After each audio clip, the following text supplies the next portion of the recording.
প্রিয় দর্শক শ্রোতা, আসসালামু আলাইকুম। আজকে সারা বাংলাদেশের প্রথম সারির বিভাগীয় প্রথম সারির 15 জন সমন্বয়কারী হাসপাতালে আওয়ামী লীগের অবাক কাণ্ড সে বিষয়ে সংক্ষেপে আপনাদের সাথে শেয়ার করছি। দেখেন, আমরা ইতিমধ্যে এই গত 6.5 মাসে শুনতে পেরেছি কিংস পার্টি হবে, কিংস পার্টি হবে। আর সেই কিংস পার্টির প্রধান বিরোধী দল অর্থাৎ নির্বাচনের মাঠে এখনকার সময়, বর্তমান সময়ে যেখানে আওয়ামী লীগের নাম বলতে কেউ নেই, কেউ জয় বাংলা বলতে পারছে না, কেউ বলতে পারে না আমি আওয়ামী লীগ করি রাজপথে, সেখানে প্রতিপক্ষ হিসেবে বিএনপি আছে। যাই হোক, সেই বিষয়টা একটু পরে আসি। আপনাদের কাছে একটা কথা মনে রাখবেন, ভিডিও পূর্ণাঙ্গ না দেখে মন্তব্য ঠিক হবে না। একটা কথা আঞ্চলিক ভাষায় আছে, সেটা হচ্ছে গ্রামের ভাষায় বলে যে দরবারের শেষে খাবারের প্রথমে, অর্থাৎ এই বিষয়টা বুঝতে হবে। এখন এই বিশ্লেষণটা একটা পক্ষে থাকে, একটা বিপক্ষে থাকে। বিশ্লেষণ কিন্তু একটা দলের পক্ষে হয় না, বিশ্লেষণ হয় একটা বিষয়ের উপরে পক্ষে বিপক্ষে, কে সুফল পাবে কে কুফল পাবে সেটা। এখন যদি আপনারা মনে করেন যে এটা একটা দলের, নো, আমি কোনো দলের চামচা নাই, কেউ দলের সাইনবোর্ড ব্যবহার করি না। আমার ব্যক্তিগত দল আছে, আমি পেট নীতি দল, দেশের নির্যাতিত নিপীড়িত জনগণের দল, দেশের স্বাধীন সার্বভৌমত্ব মানচিত্র রক্ষার দল। যাই হোক, আপনারা ইতিমধ্যেই অনেকে দেখেছেন সমন্বয়কারীদের বাড়িতে ওয়ালে লেখা, আপনারা অনেক শুনেছেন এই সমন্বয়কারীদের অবস্থান, যে তোমাদের পতন অনিবার্য, তোমাদের সময় শেষ, বিভিন্ন কথা আপনারা দেখেছেন, শুনেছেন। ইতিমধ্যে বাংলাদেশের অনেক সমন্বয়কারী, কিছু সমন্বয়কারী মারা গিয়েছেন এবং কিছু সমন্বয়কারী গত 1 মাসে প্রায় 100-র মতো সমন্বয়কারী হাসপাতালে আছেন। তারা চাচ্ছেন অরাজনৈতিকতার কথা বলে প্রত্যেকটা শিক্ষা প্রতিষ্ঠানকে দখল করা, প্রত্যেকটা গ্রাম মহল্লাকে দখল করা। আর সেখানে প্রতিপক্ষ হয়েছেন বিএনপি জামাত। কারণ বিএনপি গত 15 বছর বিরোধী দলে ছিল। একটা কথা মনে রাখবেন, যে ছেলেকে আপনারা সবজি কলা খাওয়াইছেন সে ছেলে কিন্তু চামচা কলা মানে নর্মাল কলা খাবে না।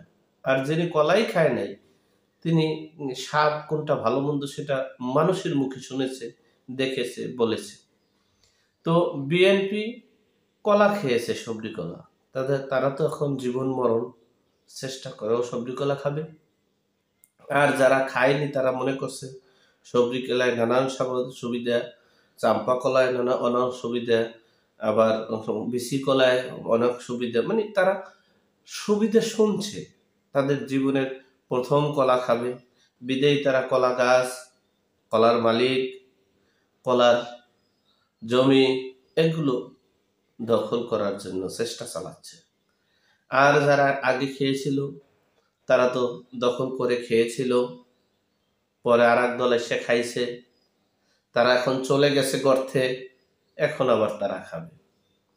বিষয়টা বুঝতে পারছেন কিনা? যাই হোক, এখন সেই ঠাকুরগাঁয়ে, গতকালকে ঠাকুরগাঁয়ে ছোট্ট নাম তার জয়, সমন্বয়কারী মানে প্রথম সারির সমন্বয়কারী, তার দেয়ালে নাকি লেখা ছিল তোমার মরণ অনিবার্য। অনেক কথা তার দেয়ালে নাকি লেখা ছিল। তিনি আতঙ্ক ফিল করেছে বলেছিল।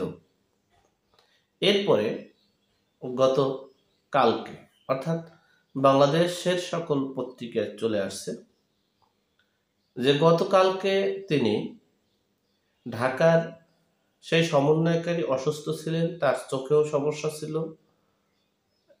মানে জুন জুলাইয়ের আন্দোলনে আহত হয়েছেন, সেই চিকিৎসার জন্য তিনি ঢাকা গিয়েছেন। ঢাকা থেকে আসার পূর্ব মুহূর্তে অর্থাৎ মানে রাত্রর দিকে, আনুমানিক 10টা-11টার দিকে যেটা বলা হয়েছে, সে সময় একটা লোক ফোন করেছিল যে তুমি কোথায়, আমি ঢাকার চিকিৎসায়, কখন আসবে? খুব সকালে আসবো। আচ্ছা, আসার পর দেখা করিও বা কথা বলিও। এই পর্যন্তই। তিনি আবার বলেছেন, জয় সাহেব বলেছেন আমি ফোন দিব এই নাম্বারে বা এলাকায় এসে। তিনি বলেছেন ঠিক ভোর ভোর চলে আসব, ভোরে চলে এসে নেমেই আপনাকে ফোন দিব। এই হলো তার ক্রিয়া প্রতিক্রিয়া। এরপর তিনি ঢাকা থেকে রওনা হয়ে তিনি এই ঠিক ভোরে নামার পর বাস থেকে তাকে অতর্কিতভাবে হামলা করা হয়েছে। যারা হামলা করেছে তারা মনে করেছে ও মারা গিয়েছে, ওকে রাস্তায় ফেলে তারা চলে গিয়েছে। সেখানকার স্থানীয় লোকজন তাকে হাসপাতালে নিয়েছে। হাসপাতালে নেওয়ার পর তিনি হাসপাতাল চিকিৎসক বলেছে এখনো আছে জীবন। তো এখন তিনি আইসিইউতে আছেন, ঢাকার মেডিকেলে আছেন, মানে ঢাকার পাঠানো হয়েছে। এই হলো ঠাকুরগাঁয়ের জয় সাহেবের কথা। জয় সাহেবের পূর্বে লেখা ছিল, বলা হয়েছিল তোমার সময় ফুরিয়ে গেছে। আমি একটু সুন্দর করে বললাম আর কি, কথাটা এভাবে ছিল না। যাই হোক, সারা বাংলাদেশে প্রায় 15 জন সমন্বয়কারী হাসপাতালে ঢুকেছে গত 24 ঘন্টায়। এখন বিষয়টা হচ্ছে এই যে বাংলাদেশে গত 15 বছরে আমরা শুনেছি যে জামাত শিবিরের ট্যাগ দিয়ে যে দেশে প্রতিনিয়ত জামাত শিবিরের ট্যাগ দিয়ে জেলে নেওয়া হচ্ছে, বিভিন্ন অকারেন্স করে তাদেরকে বলা হয়েছে, ঠিক তেমনি আওয়ামী লীগ বাংলাদেশে নেই, গর্তে আছেন। কেউ আওয়ামী লীগ বলার মতো সাহস শক্তি নিয়ে রাজপথে নেই।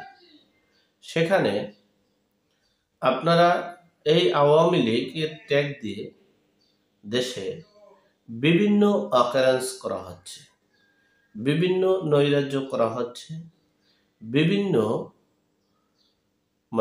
দুর্ঘটনা ঘটাইয়া আওয়ামী লীগের নাম দেওয়া হচ্ছে। বিষয়টা নিট অ্যান্ড ক্লিন। আপনারা যারা একটু বিচার বিশ্লেষণ করেন, যারা একটু রাজনীতি করেন, তারা বুঝতে পারেন যে বর্তমান সময়ে কার প্রতিযোগী কে, কার প্রতিপক্ষ কে। এখন বাংলাদেশে, এখন না, আওয়ামী লীগের রাজপথের মিটিং মিছিল করে, নির্বাচন করে ক্ষমতায় আসতে খাতা কলমে লিখে রাখেন আগামী 20 বছর লাগবে বা লাগত। কিন্তু দুঃখের বিষয়, ডোনাল্ড ট্রাম্পের যে 29 মিলিয়ন মার্কিন ডলারের হিসাব দিতে গিয়ে ভারতের 21 মিলিয়ন ডলার বাংলাদেশে ঢুকছে, সেই টাকার হিসাব দিতে গিয়ে এই বাংলাদেশের যে সুড়ঙ্গ পথ আছে, সেই সুড়ঙ্গ পথে ঢুকে বের হতে পারবে কিনা আমার সন্দেহ আছে উপদেষ্টা পরিষদের। দেশে বিদেশে এবং বিভিন্ন আমরা যারা বাংলাদেশের উপদেষ্টা পরিষদ, সকলের অপকর্মের কারণে উড়িয়ে এসে যদি আওয়ামী লীগ তাদের ক্ষমতায় বসতে পারে সেটা ভিন্ন বিষয়। কিন্তু বর্তমান রাজনীতির প্রেক্ষাপটে এই উপদেষ্টা পরিষদ যদি সেই কিংস পার্টির আদলে যদি কিংস পার্টি করতে পারে, কিংস পার্টি গঠন করতেছে, সেখানে যারা কিংস পার্টি করছেন তারাই সবচেয়ে ভয় ভীতিতে আছে। আওয়ামী লীগের এখানে ভয় নেই। কারণ হচ্ছে আওয়ামী লীগের তো মানে অস্তিত্বই নেই সেখানে। কে দল করবে, কে ক্ষমতায় আসবে, কে আসবে না, সেটা তো ভিন্ন বিষয়। আওয়ামী লীগ যদি পুনর্বাসিত হয়, সেটা হবে আমাদের অপকর্ম, আমাদের ব্যর্থতা, আমাদের অযোগ্যতার ফলে। কিন্তু এই অকারেন্সের মাধ্যমে নয়। সুতরাং এই বিএনপি সমন্বয়কারীদেরকে পতন করিয়ে দেশে একটা তত্ত্বাবধায়ক সরকার গঠন করে এরপর তারা ক্ষমতায় যাবে, সেই প্রত্যাশা করছে তারা। আল্লাহ আমাদের সকলকে সঠিক জ্ঞান দান করার তৌফিক দান করুক। আমিন। আসসালামু আলাইকুম।